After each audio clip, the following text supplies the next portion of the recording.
Now let's move to Rule 5. This is a biggie, folks.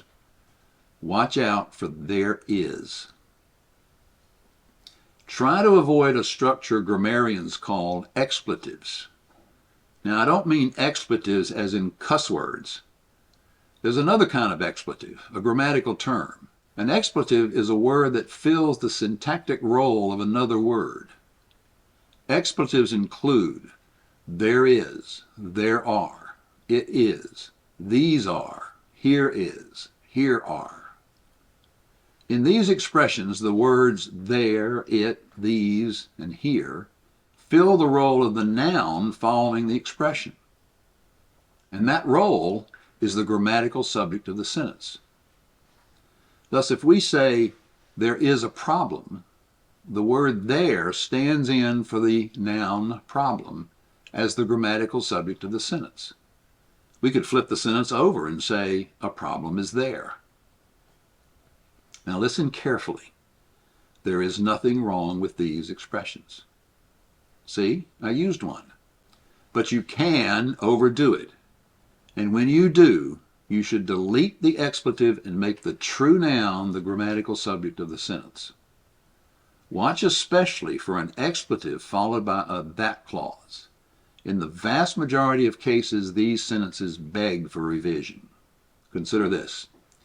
There are several factors that the committee must consider. Don't write that way. Zap the there are and make committee the subject of your sentence. The committee must consider several factors. Okay, prepare yourself. Get your pen and paper ready.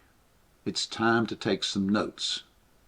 I want to make sure you do not make the single biggest grammatical mistake in the English-speaking world.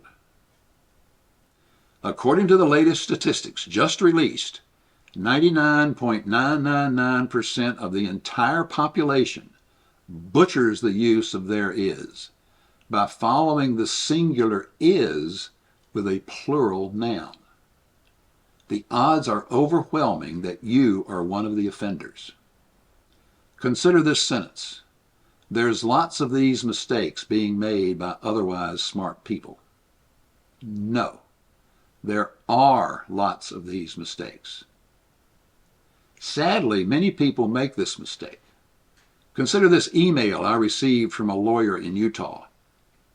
Here's the articles you wanted. No, here are the articles you wanted. So what's the grammatical rule? When you use there is or there are, you need to pick the singular is when the noun following the expression is singular, or pick the plural are when the noun following the expression is plural. Some years ago, I experienced the ultimate mistake with the theirs expression.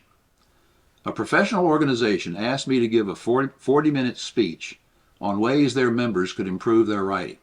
I decided to give the to be lecture. Because the theirs expression uses the verb to be, I decided to end my talk with the problem of using theirs with a plural noun. After explaining the problem, I looked to my audience of 250 professionals and said, "You might not think that many people actually make this mistake. Well, I predict that within 5 minutes of leaving this room, either you will hear someone make this mistake or you will make it yourself." I noticed that 20 or so people sitting in the front row rolled their eyes, no doubt thinking, I never make this mistake, and surely no one in this room would make it. But my prediction was about to come true. I could not have planned it better myself. When I finished my talk, I returned to my chair on the stage. The president of the organization came to the podium to thank me for my presentation. He adjusted the microphone and said, "There's few people in the United States who know effective writing as well as Ed Good." Now those 40 eyes in the front row rolled again, this time in the opposite direction. I don't think the president realized what he had said, but most of the audience heard the mistake, and I like to think no longer use theirs with a plural noun like people. So when you write sentences, use expletives like there is or here is or there are or here are sparingly. Watch for these expressions followed by a that clause. In these situations, get rid of the there is, zap the that clause, and look for the word or words that should serve as the subject of your sentence.